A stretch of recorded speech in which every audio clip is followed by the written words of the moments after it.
view! Wow!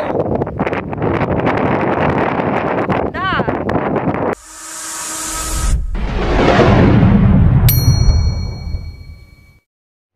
Hi mga kadyusa! Gusto ko lang i-share sa inyo itong isa sa mga pinakamagandang lugar na napuntahan ko so far dito sa Hong Kong. Ito ang UNESCO Global Geopark o mas kilala sa tawag na East Dam High Island de Cebu na matatagpuan dito sa southeastern part of the Sai Kung Peninsula.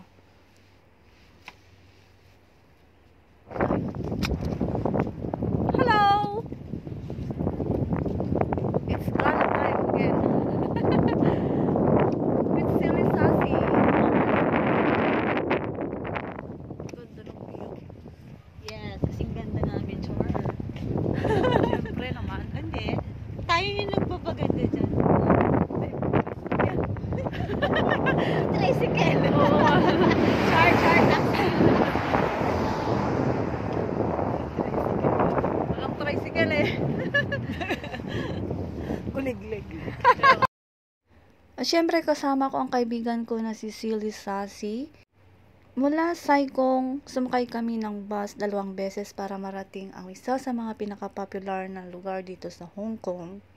Pagbaba namin ng bus, kita agad yung beauty ng East Dam High Island de Cebu. So guys, wala kaming tour guide na pumunta dito at syempre hindi namin alam kung ano yung history ng lugar na ito. Pero dito makikita ang isa daw sa mga largest dam dito sa Hong Kong. And makikita dito ang mga geological structure tulad ng volcanic rock or igneous rock. Hello!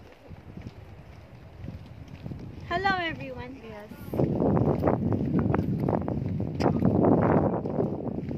It's quite super windy up on the top.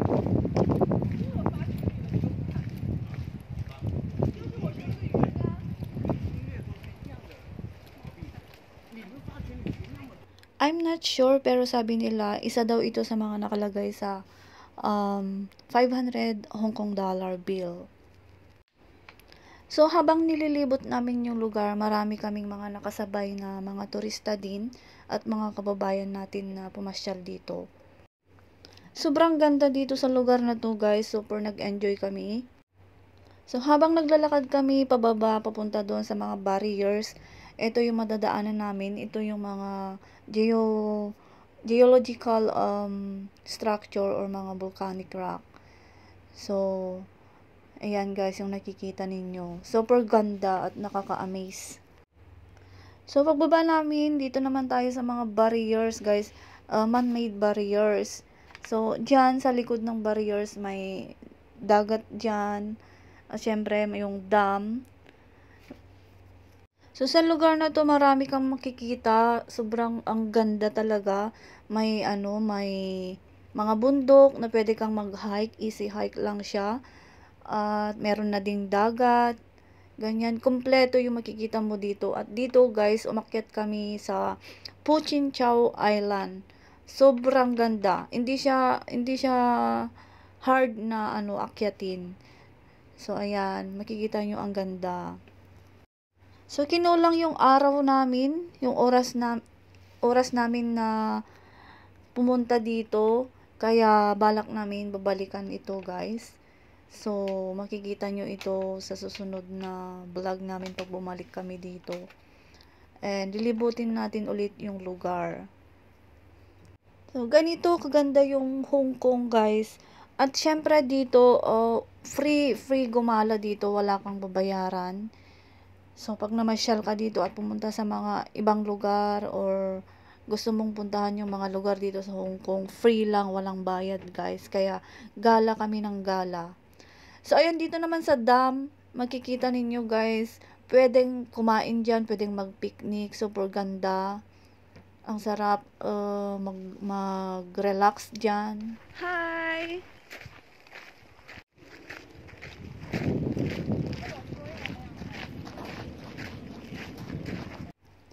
Meron ding isang maliit na kuweba or cave dito sa baba ng bundok.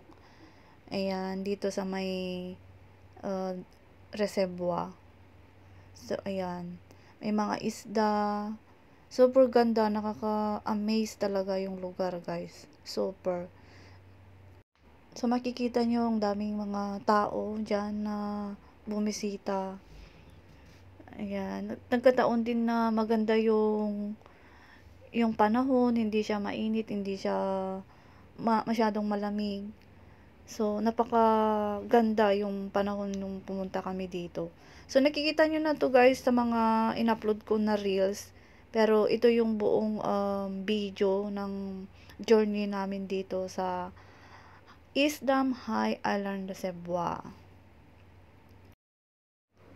So, medyo malayo lang yung biyahe. Nakakapagod yung biyahe guys. Dahil, syempre galing ako ng Laikikok and then, sumakay ako ng tren papunta dun sa sakayan ng bus. At pagdating ko sa Saikong, sumakay ulit kami ng big bus. Maybe it's 15 minutes na biyahe. And then, sumakay ulit kami ng minibus papunta dito.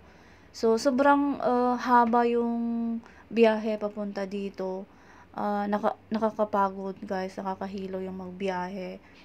So, pero worth it naman guys yung lugar. Pagdating mo dito, mawawala lahat yung pagod mo.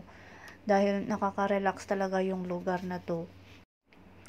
So, bago kami pumunta dito, bumili kami ng mga chichirya, mga pagkain na dinala namin dito. At doon sa taas ng bundok, doon kami kumain ng chichirya. Habang pinagmamasdan yung magandang view, yung mga isla. Pag nasa taas ka ng bundok, makikita mo yung isla, saka yung Pochinchao Island. So, yan guys, dito na sa taas ng bundok yan, nakikita nyo may mga turista din dyan na bumisita.